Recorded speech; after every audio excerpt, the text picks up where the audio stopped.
Research journal paper है क्या? इसमें क्या होता है कि जो रिसर्च होती है उसके बारे में, यानी कि जो रिसर्च जर्नल पेपर होता है उसमें क्या होता है कि रिसर्च के बारे में क्या क्या उसकी व्याख्या है, ठीक है, क्या उसकी व्याख्या है, क्या उसका मूल्यांकन है या एवेल्यूशन है, क्या क्या उसमें तर्क या आर्गुमेंट प्रस्तुत या पेश किए गए हैं। यानी कि जो हमारी रिसर्च थी, जो हमने रिसर्च की है, अगर हम जर्नल पेपर में उसको दर्शाएंगे या प्रकाशित करेंगे तो उसमें रिसर्च का जो वर्क है उसका वहाँ पे इवैल्यूएशन यानी कि मूल्यांकन, इंटरप्रिटेशन यानी कि व्याख्या, और आर्गुमेंट यानी कि तर्क इसमें बताया जाता है। It is a process of communication about research work. ये क्या है? ये एक प्रोसेस है किसका? रिसर्च वर्क का, कम्युनिकेशन का। ठीक है फ्रेंड्स, यानी कि जो रिसर्च जर्नल पेपर होता है वो रिसर्च वर्क का एक कम्युनिकेशन होता है। ठीक है, कम्युनिकेशन का मतलब यहाँ पे ये है कि जो रिसर्च वर्क है वो किसी ना किसी से रिलेटेड जरूर है। नेक्स्ट है, research article is generally published in scientific journal which involve area of research. Hindi में इसको क्या कहते हैं? देखिए, शोध लेख आमतौर पर वैज्ञानिक पत्रिकाओं में प्रकाशित होता है जिसमें अनुसंधान के क्षेत्र शामिल है। यानी कि होता क्या है, जो रिसर्च आर्टिकल है ज़्यादातर क्या होते हैं कि ये वैज्ञानिक पत्रिकाओं में प्रकाशित होते हैं। यानी कि जो जो हमारा रिसर्च वर्क है, आप देखें कि जो रिसर्च का जो वर्क है वो ज़्यादातर किस में पब्लिश होता है? साइंटिफिक जर्नल में। यानी कि जो साइंस की जो पत्रिकाएं हैं, जो साइंस की जो टेक्नोलॉजी, साइंस एंड टेक्नोलॉजी की जो पत्रिकाएं हैं, जो जर्नल है, उसमें रिसर्च का एरिया जो है वो ज़्यादातर पब्लिश होता है। अब देखिए, जैसे कि आसमान में क्या हो रहा है ना, यहाँ पे कोई नया ग्रह मिल गया है, कुछ हो गया, या कुछ कुछ ऐसी चीज़ मिल गई, या किसी ने कोई नई चीज़ खोज कर ली, किसी ने कोई नई मेडिसिन कर ली, है ना, कोई, यानी हम सीधे सब शब्दों में समझने की कोशिश करें तो रिसर्च जो है वो आमतौर पर किस में छपता है या पब्लिश होता है? वो छपता है साइंटिफिक जर्नल में या वैज्ञानिक पत्रिकाओं में। अब ऐसा होता क्यों है? आप समझिए, छोटी सी बात समझिए। देखिए, ज़्यादातर ये माना जाता है कि जो रिसर्च करने का काम वो किसका है? साइंटिस्ट का। ठीक है, अब आप ये समझिए कि एक साल, पिछले साल 2018 की बात है कि एक जो गाड़ी थी, कार थी, टेस्ला रोडस्टर, वो आसमान में, स्पेस में छोड़ी गई थी। तो उससे एक नई रिसर्च निकल के आई कि आसमान में भी, स्पेस में भी गाड़ी चलाई जा सकती है। ठीक है फ्रेंड्स, तो ये क्या रिसर्च है? ये किस में छपा था? ये छपा था साइंटिफिक जर्नल्स में। ठीक है, यानी कि कुछ खास तरह की जो रिसर्च होती है या कुछ ज़्यादातर जो रिसर्च होती है वो साइंटिफिक जर्नल में छपती है, क्योंकि ऐसा माना जाता है कि जो जो रिसर्च है वो साइंटिफिक तरीके से की जाती है। ठीक है, नेक्स्ट लाइन है, a research article provide path of research of a database, those are useful for innovative scientist और स्कॉलर। अब देखिए कि इसको हिंदी में क्या कहते हैं। देखिए, एक शोध लेख अनुसंधान का मार्ग या एक डेटाबेस प्रदान करता है जो अभिनव वैज्ञानिक या विद्वान के लिए उपयोगी होती है। अब देखिए कि जो जो रिसर्च का जो आर्टिकल है, अब हम रिसर्च के आर्टिकल बात करते हैं, जो रिसर्च के आर्टिकल में जो रिसर्च की गई है उसका जो डाटाबेस है वो किसके लिए उपयोगी है? वो उपयोगी है स्कॉलर के लिए। यानी कि जो एक रिसर्च होती है उसमें जो रिसर्च दिखाई जाती है, यानी कि जो रिसर्च आर्टिकल है, जो रिसर्च आर्टिकल होता है जिसमें रिसर्च के बारे में बताया जाता है, वो बहुत ज़्यादा यूज़फुल होती है, बेनिफिट होती है किसके लिए? एक स्कॉलर या साइंटिस्ट के लिए। यानी कि अगर उसने खुद से रिसर्च कोई आगे करनी हो तो उसको इसमें से आइडिया मिल सकता है। It is a based on primary sources that are provided result of original research. यानी कि ये प्राथमिक स्रोतों पर आधारित है जिन्हें मूल शोध का परिणाम परिणाम प्रदान किया जाता है। तो सबसे पहली बात है कि जो रिसर्च जो है वो ये किस पे आधारित है? ये आधारित है प्राइमरी सोर्स पे। प्राइमरी सोर्स कौन से होते हैं? कि जो खुद से एक रिसर्चर तैयार करता है। ठीक है, यानी कि उसका खुद का जो वर्क है वो होता है प्राइमरी सोर्स। नेक्स्ट है, research paper and research article have same format but these have minor different. अब देखिए कि जो हिंदी में इसको जानते हैं, शोध पत्र और शोध लेख में एक ही प्रारूप होता है लेकिन इसमें कुछ अलग होते हैं। देखिए, कहने का मतलब कि जो रिसर्च पेपर है, जो रिसर्च आर्टिकल है, इनका फॉर्मेट है वो सेम ही होता है, पर फिर भी इनमें थोड़ा सा डिफरेंस होता ही है, ठीक है। यानी कि सिंपल शब्दों में समझे तो रिसर्च पेपर और रिसर्च आर्टिकल एक ही फॉर्मेट में समझा जाता है, पर थोड़ा सा इनमें फिर भी डिफरेंस होता ही है। Research paper provide academic assignment for school and college student. अब देखिए हिंदी में इसको लाइन का क्या मतलब है। शोध पत्र स्कूल और कॉलेज के छात्रों के लिए अकादमिक असाइनमेंट प्रदान करता है। अब देखिए जो रिसर्च पेपर है वो क्या करता है कि अगर जो स्कूल और कॉलेज के जो छात्र हैं अगर उन्हें कोई असाइनमेंट तैयार करनी है तो ये रिसर्च पेपर उनके लिए उपयोगी होते हैं, ठीक है फ्रेंड्स। तो ये थी इसकी डेफिनेशन। तो फ्रेंड आप एक बात समझिए कि जो मैं वीडियो ये आपको प्रोवाइड करवा रहा हूँ ये आपको नेट पे कहीं भी नहीं मिलेगी, ना ही इतनी सिंपल जो मैंने इसकी डेफिनेशन आपको बताई है कहीं पे भी नहीं मिलेगी। चाहे आप गूगल करिए, चाहे आप यूट्यूब करिए, ऐसा वीडियो आपको नहीं मिलेगा। तो प्लीज़ आप वीडियो को बार बार देखिए, अच्छे से देखिए। तो फ्रेंड्स जैसा कि हमने ऊपर ये जाना है कि research journal paper, research article है क्या, अब जानते हैं कि इसके मेन फीचर्स क्या है। तो पहली बात है कि अगर रिसर्च जर्नल पेपर है या रिसर्च आर्टिकल है उसमें सबसे पहली बात तो इंट्रोडक्शन होनी चाहिए। सबसे पहले इंट्रोडक्शन होनी चाहिए कि जो रिसर्च जो रिसर्च जिस पे आधारित है वो किसके ऊपर बेस्ड है, उसकी इंट्रोडक्शन है क्या, उसका परिचय क्या है। दूसरी बात सर्वे ऑफ रिलेटेड लिटरेचर, यानी कि जो लिटरेचर जो यानी कि इसमें जो साहित्य है, जो लिटरेचर इसमें जो बताया जो चीज़ इसमें बताई गई है उसका सर्वे इसमें बताना ज़रूरी है कि जो रिसर्च ये दर्शाई जा रही है यहाँ पे, जो दिखाई जा रही है यहाँ पे, वो कहाँ से ली गई है, क्या वैलिड है कि नहीं, तो उसका सर्वे वहाँ पे बताना पड़ेगा। AIIMS and objective of research, अब जो रिसर्च है उसके एम्स क्या है, ऑब्जेक्टिव क्या है, यानी कि उसके लक्ष्य क्या है, उसके उद्देश्य क्या है। हाइपोथेसिस ऑफ रिसर्च, हाइपोथेसिस मतलब कि परिकल्पना, यानी कि रिसर्च करने के पीछे क्या उसकी कल्पना थी, क्या उसका हाइपोथेसिस क्या उसकी सोच थी, रिसर्च करने के पीछे क्या उसकी सोच थी, ये इस पे आधारित है। रिसर्च डिज़ाइन, अब देखिए कि जो रिसर्च का जो डिज़ाइन है, यानी कि जो रिसर्च उसने कहाँ से शुरू की, कहाँ पे ख़त्म की, कैसे कैसे उसने कितने डिफ़िकल्टी लेवल को पार किया है, कैसे उसने इसको किया है, वो होता है रिसर्च डिज़ाइन। नेक्स्ट है रिसर्च मेथड, यानी कि रिसर्च को करने के लिए उसने कौन सी विधियाँ अपनाई थी, कौन से मेथड को यूज़ किया था। डाटा एनालिसिस, अब देखिए जो उसने डाटा इसमें जो दे रखा है आपको उसका उसने एनालिसिस कितना किया है, क्या वो सही है क्या वो गलत है, उसके बारे में देखना। डाटा एनालिसिस में होता है कि जो रिसर्च में डाटा आपको इसमें दिखाया जा रहा है या दर्शाया जा रहा है वो कितना सही है कितना गलत है, क्या वो बिल्कुल सही है, ऐसे। कंक्लूजन एंड इंटरप्रिटेशन, यानी कि निष्कर्ष और व्याख्या, यानी कि जो इसमें रिसर्च अब बताई गई है उसका क्या कंक्लूजन निकला है, क्या निष्कर्ष निकला है, क्या वो बिल्कुल सही है ना, यानी कि जो रिसर्च की गई थी क्या उसको पा लिया गया है या उसमें अभी कुछ कमियां हैं, तो उसमें इसकी निष्कर्ष और व्याख्या करना। रेफरेंस, यानी कि रिसर्च को करते समय उसने कौन कौन चीज़ों का रेफरेंस लिया है, ठीक है फ्रेंड्स। तो ये थे इसके फीचर्स। अब देखिए indication of a research journal, देखिए फ्रेंड्स बहुत इंपॉर्टेंट है ये। पहले इसमें है एच इंडेक्स। एच इंडेक्स का देखिए यहाँ पे क्या मतलब है, देखिए reflect both number of publication and number of quotation पर पब्लिकेशन। देखिए हिंदी में इसको कहते हैं प्रकाशन के प्रति प्रकाशनों की संख्या और उदाहरणों की संख्या दोनों को दर्शाता है। अब देखिए आपको मैं सिंपल सा एक शब्द बताऊंगा, इसमें आपको जल्दी समझ में आ जाएगा। एच इंडेक्स की लाइन जो लिखी है इसमें कहते हैं कि जो विभिन्न प्रकार के या जो डिफरेंट टाइप के जो पब्लिकेशन है, ठीक है, उन्होंने इसे कैसे छापा है। या सिंपल एक और मैं आपको बताता हूँ कि दूसरों के द्वारा छापे गए पेपरों की संख्या, यानी कि अगर कोई रिसर्च जो इसमें रिसर्च जर्नल में बताई जा रही है तो उस रिसर्च में जितने पार्ट्स है उसको कितने पब्लिकेशन ने उसको पहले पब्लिश किया हुआ था, ठीक है फ्रेंड्स। यानी कि जो रिसर्च है उसको पहले कितने पब्लिकेशन इसमें ऐड हैं जिन्होंने इसके पार्ट्स को जो पब्लिश किया है, यानी कि जो एक रिसर्च में जो कोटेशन इसमें बताई जा रही है वो अलग अलग पब्लिकेशन की है, तो इसमें ये कुछ देखा जाता है। नेक्स्ट है G index, it is an index for qualifying producing in science based on publication record.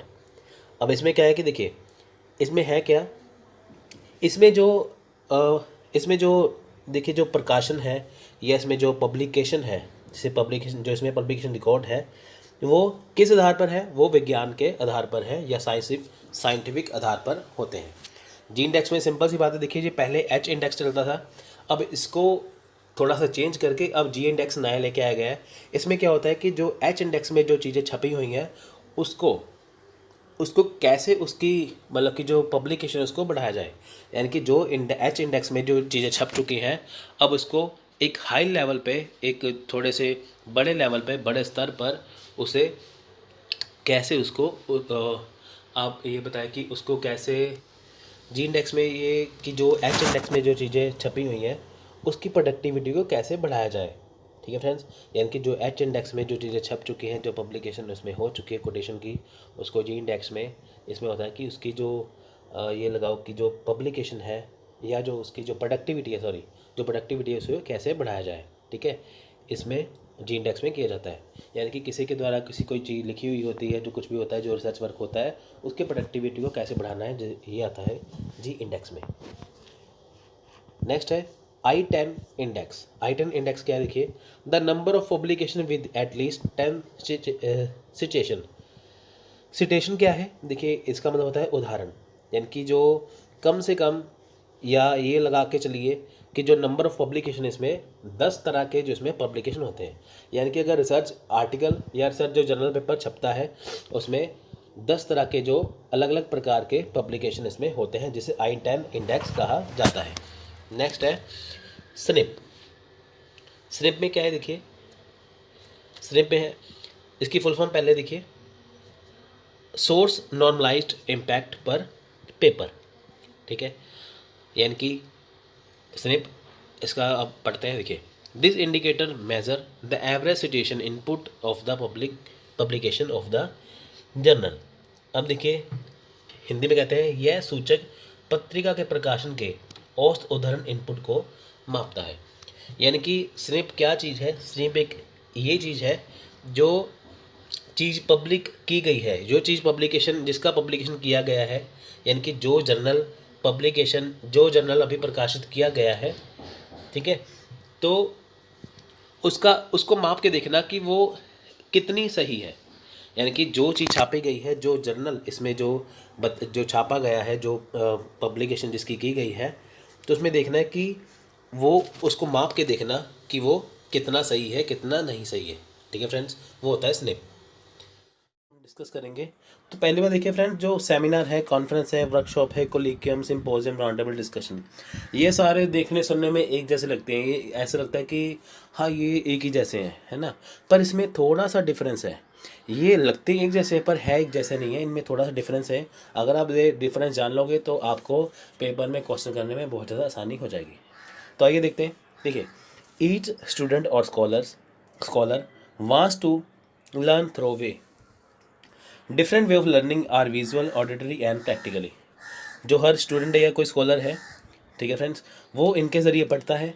तो पढ़ने के लिए हम विजुअल यानी कि चीज़ों को वीडियो देखते हैं, ऑडियो लेक्चर सुनते हैं या प्रैक्टिकल करके देखते हैं, ना कि लर्निंग तो होती है। लर्निंग हम कई तरीके से करते हैं, चाहे वो वीडियो देख के करें, चाहे ऑडियो सुन के करें, चाहे कैसे भी हो, है ना, चाहे प्रैक्टिकल करके करें। हमें तो लर्निंग करना है बस, ये नहीं है कि किताब में पढ़ा वो लर्निंग होती है। आप जो कुछ सीखते हो किसी भी तरीके से वो लर्निंग होता है। Following basic way of for scholar और students to get some knowledge, innovative ideas and experience. ठीक है फ्रेंड्स, तो देखते हैं कि इसमें हमें क्या होता है कि इसमें हमें नॉलेज होती है, इसमें हमें नॉलेज प्राप्त होती है, हमें एक्सपीरियंस मिलता है इससे। ठीक है फ्रेंड्स, तो देखिए ये 6 टाइप का है, seminar, conference, symposium, workshop, colloquium, round table discussion. आइए एक एक करके इसको डिस्कस करते हैं कि तो फ्रेंड्स देखिए सबसे पहले सेमिनार होता है क्या। देखिए a seminar is a form of academic training either a university or offered by commercial or professional organization.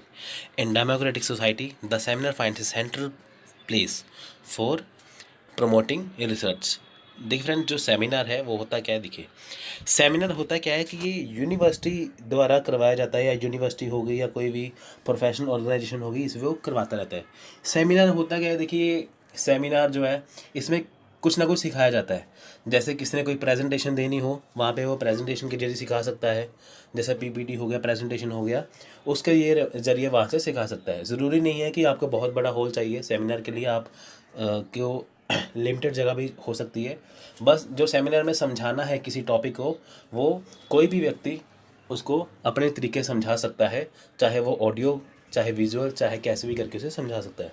और ये सेमिनार होता क्या है, ये सेमिनार महीने में, 6 महीने में, साल में होता रहता है ये, ठीक है। कुछ सेमिनार महीने में होंगे, साल में होंगे, कुछ 6 महीने में होंगे, कुछ एक एक हफ्ते बाद होते थे, होते रहते हैं। ये कहाँ पे होते हैं?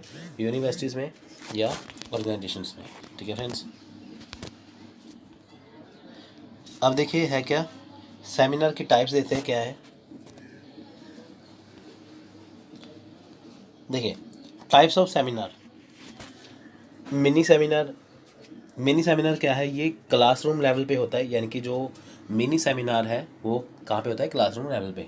आपको एक क्वेश्चन आ सकता है कि जो मिनी सेमिनार है वो कहाँ पे होता है, ठीक है। तो आपको ऑप्शन में क्लासरूम लेवल टिक करना है। नेक्स्ट है मेन सेमिनार। मेन सेमिनार किसी डिपार्टमेंट या इंस्टीट्यूशन में होता है, ठीक है फ्रेंड्स। तो नेक्स्ट है नेशनल सेमिनार, जो national level at different university, यानी कि नेशनल लेवल, जो नेशनल सेमिनार कहाँ पे होगा? नेशनल लेवल पर, ठीक है, अलग अलग यूनिवर्सिटी में, मतलब कि नेशनल लेवल पर जितने भी यूनिवर्सिटीज़ हैं तकरीबन उनमें नेशनल सेमिनार होता है, ठीक है फ्रेंड्स। तो ये थे, ठीक है। नेक्स्ट है इंटरनेशनल सेमिनार। इंटरनेशनल लेवल है ओवरसीज़ और डोमेस्टिक यूनिवर्सिटी। अब देखिए कि जो इंटरनेशनल लेवल पर, जो ओवरसीज़ या जो बाहर के देशों में जो यूनिवर्सिटीज़ है वहाँ पे होगा, यानी कि जो सेमिनार्स है वो एक तो मिनी है जो क्लासरूम लेवल पे, एक मेन है जो डिपार्टमेंट और इंस्टीट्यूशन में लेवल पे, एक नेशनल है सेमिनार जो नेशनल लेवल पे होता है, कि इंटरनेशनल होता है जो इंटरनेशनल लेवल पर जो बाहर के देशों में कॉलेजेस या यूनिवर्सिटीज़ हैं वहाँ पे होगा, ठीक है फ्रेंड्स। तो सेमिनार कुछ नहीं है, वहाँ पे समझाया जाता है आपको एक प्रेजेंटेशन दी जाती है, यानी कि आपको कोई नॉलेज दी जाती है, वो प्रेजेंटेशन के जरिए भी दे सकते हैं, ठीक है फ्रेंड्स। तो इसी से 2015 में एक क्वेश्चन आया था, देखिए which of the following are characteristics of a seminar. अब इनमें से देखिए 2015 में क्वेश्चन आया था कि इनमें से बताएं कि कैरेक्टरिस्टिक्स देखने हैं सेमिनार की क्या है, यानी कि विशेषताएं। तो देखिए it is a form of academic instruction, it involves questioning, discussion and debates, it involves a large group of individuals, it needs involvement of skilled person। तो देखिए 4 ऑप्शन है, तो इसका ऑप्शन नंबर 4 से राइट आंसर है, यानी कि option number A, B और डी, ठीक है फ्रेंड्स। तो इसका राइट आंसर है। तो आप देख रहे हो कि ये कैसा क्वेश्चन लेके पूछा था। अब ये क्वेश्चन आपने अगर कॉन्सेप्ट अच्छे से समझा होगा सेमिनार का, तो आप इसका आंसर अच्छे से दे पाओगे। नेक्स्ट है कॉन्फ्रेंस। देखिए कॉन्फ्रेंस होता क्या है, तो फ्रेंड्स देखिए सबसे पहली बात क्या है कि कॉन्फ्रेंस, जो आपको मैं बता दूं कॉन्फ्रेंस में होता क्या है। कॉन्फ्रेंस में हम एक से ज़्यादा जो मुद्दे हैं वो डिस्कस कर सकते हैं। ये नहीं कि आपको एक पर्टिकुलर टॉपिक के ऊपर लेके चलना है, बस आपको उसको ही डिस्कस करोगे, ऐसी बात नहीं है। आप एक से ज़्यादा टॉपिक को डिस्कस भी कर सकते हो। A conference is a gathering of colleagues to confer का मतलब क्या है? Discuss about their own and each other works, यानी कि जो कॉन्फ्रेंस है वो जो कोलीग्स है, जो साथ काम करने वाले हैं, ठीक है, जो साथ काम करते हैं, वो जो कोलीग्स होते हैं वो आपस में कॉन्फ्रेंस करते हैं, ठीक है, यानी कि डिस्कस करते हैं किसको? अपने काम को और दूसरों के काम के लिए। For research scholars conference are occasional और annually organize by a university with a group of appointed paper reviewers who review submission and select the most suitable original best chapter. अब देखिए कि रिसर्च स्कॉलर के लिए जो conference की जाती है, ठीक है, कई बार ओकेजनली कर ली जाती है, कई बार एनुअली की जाती है, ठीक है। इसमें क्या है, यानी कि इसमें होता क्या है कि एक कुछ यूनिवर्सिटीज़ ऐसी हैं कि जो सालाना, यानी कि एनुअली या कई के समय पर, ठीक है, कॉन्फ्रेंस करती हैं। उसमें होता क्या है, उसमें रिव्यू किया जाता है, उसमें जो बेस्ट हैं, जो सूटेबल हैं, ठीक है, उसमें रिव्यू किया जाता है कि ये चीज़ है क्या, उसमें सब कुछ देखा जाता है कि हमें अब क्या करना चाहिए, ऐसी बात। मतलब कि उसमें यहाँ पे क्या है कि मुद्दे डिस्कस किए जाते हैं। कॉन्फ्रेंस का मतलब क्या है कि जब, ठीक है, जब क्या है कि कहीं पे कोई ये लगा के चले कि कोई भी कोई कंपनी के बंदे हैं या कोई यूनिवर्सिटी के कोई मेंबर हैं, कुछ भी हैं, वो आपस में बैठ के किसी जगह पे डिस्कस करते हैं किसी चीज़ को। इसमें एक से ज़्यादा जो टॉपिक है वो भी डिस्कस किए जा सकते हैं, ठीक है। तो ये बात नहीं कि एक ही टॉपिक डिस्कस करो, इससे ज़्यादा भी टॉपिक डिस्कस हो सकते हैं। कॉन्फ्रेंस कई जगह पे हो सकता है। आप 3-4 जाने, जैसे आप 3-4 फ्रेंड्स होके किसी टॉपिक के ऊपर चर्चा कर सकते हो, वो भी कॉन्फ्रेंस है। तो कहने का मतलब ये है कि आप किसी टॉपिक के ऊपर कोई चर्चा करोगे तो वो कॉन्फ्रेंस होगा। अब आप देखिए कि जब कॉलेज में एडमिशन होती है तो वहाँ पे होता है कि आपकी कॉन्फ्रेंस है इतनी तारीख को इतने बजे। तो उसमें क्या है कि आपको उसके बारे में आपकी एडमिशन होती है वहाँ पे, है ना। तो ऐसी बात यह है कि जब किसी जगह पे ऊपर कोई टॉपिक डिस्कस किया जाता है तो होता है कॉन्फ्रेंस। अब देखिए टाइप्स ऑफ कॉन्फ्रेंस क्या है। पहला है रीजनल कॉन्फ्रेंस, फिर है नेशनल और इंटरनेशनल कॉन्फ्रेंस। रीजनल होता है कि लोकल लेवल पे, स्थानीय, आप वहाँ पे कॉन्फ्रेंस हो सकती है। नेशनल कॉन्फ्रेंस देश के लिए, इंटरनेशनल होता है इंटरनेशनल स्तर पर, ठीक है फ्रेंड। अब यानी ये कॉन्फ्रेंस 3 तरह की है, रीजनल कॉन्फ्रेंस, नेशनल और इंटरनेशनल कॉन्फ्रेंस, ठीक है फ्रेंड्स। ये तीनों स्तर पर कॉन्फ्रेंस हो सकती है। रीजनल लेवल पे कोई भी कर सकता है, नेशनल लेवल पर मंत्री कर सकते हैं कॉन्फ्रेंस, ठीक है। इंटरनेशनल लेवल पर जब देशों के विदेशों के मंत्री बैठते हैं आपस में, प्राइम मिनिस्टर वगैरह बैठते हैं, वो कॉन्फ्रेंस ही करते हैं। उसमें क्या होता है कि डिस्कस किया जाता है टॉपिक्स, ठीक है। नेक्स्ट है सिंपोजियम। देखिए फ्रेंड्स, सिंपोजियम सुनने में ऐसा लगता है कि जैसे आपको लगेगा यार इतना मुश्किल वर्ड कहाँ से आ गया, मतलब है क्या, पर उतना ही ये सिंपल है। सिंपोजियम है क्या, देखिए कॉन्फ्रेंस में क्या होता था कि इसमें आप देखिए कॉन्फ्रेंस में एक से ज़्यादा टॉपिक डिस्कस होते थे, पहली बात।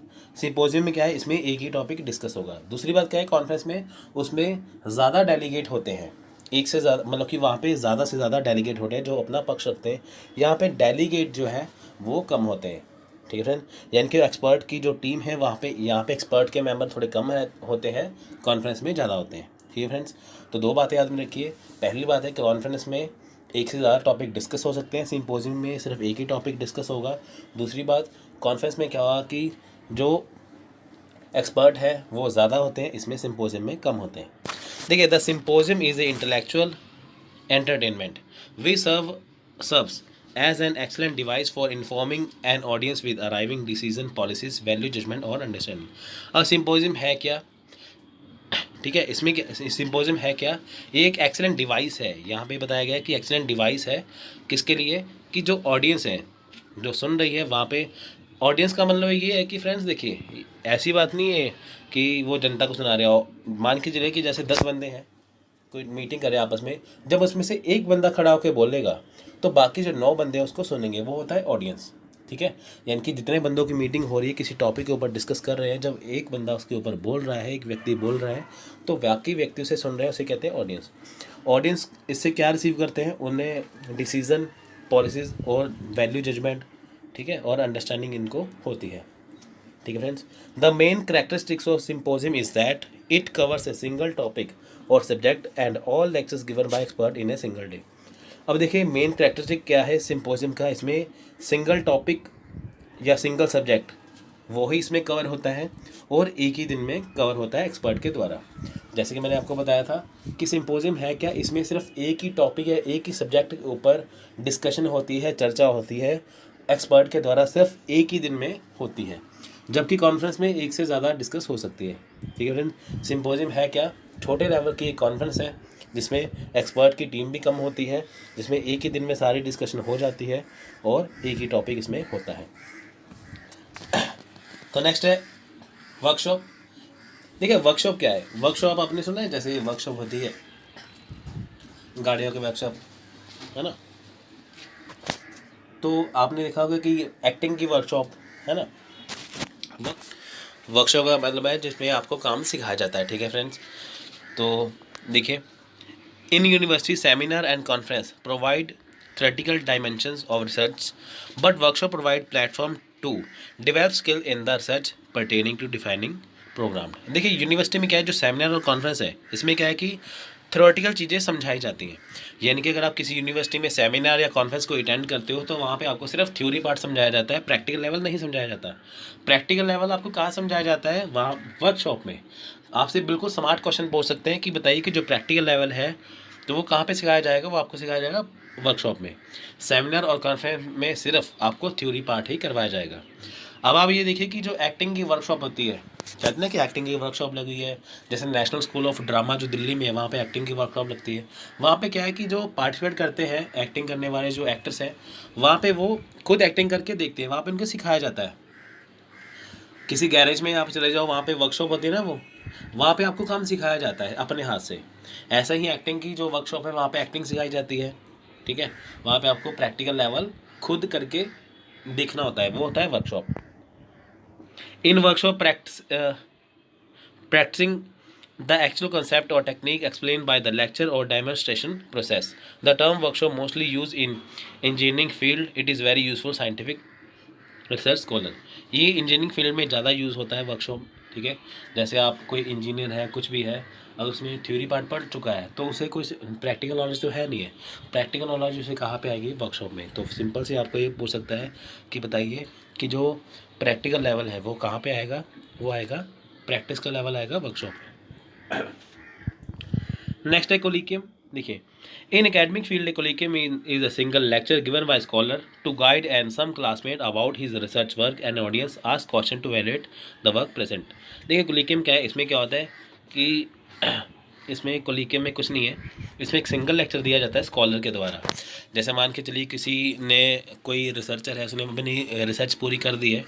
अब उसने अपनी जो रिसर्च पूरी की है, जो बाकी के जो स्टूडेंट हैं जो अभी नई रिसर्च कर रहे हैं, तो उनको वो ये बताएगा कि उसका रिसर्च करने में एक्सपीरियंस कहाँ कैसे रहा है, क्या क्या उसको डिफ़िकल्टीज आई हैं, तो वो उनको गाइड भी करेगा साथ साथ। यानी कि अगर कोई रिसर्चर है, कोई वो अगर उसने कोई रिसर्च की है, तो वो बाकी स्टूडेंट्स को क्या करेगा, वो बाकी स्टूडेंट्स को वो गाइड करेगा और क्लासमेट को गाइड करेगा कि उसका जो रिसर्च वर्क है वो कैसा हुआ था। तो जिनके मन में डाउट है, वो ऑडियंस जो है इनकी उसका लेक्चर जो सुन रहे हैं, ठीक है, जो स्टूडेंट का लेक्चर सुन रहे हैं वो उससे क्वेश्चन कर सकते हैं, ठीक है फ्रेंड्स। वो होता है कोलिकियम। नेक्स्ट है round table discussion. Round table is a form of academic discussion. Participants agree a specific topic to discuss and debate. There are no formal agenda discussion.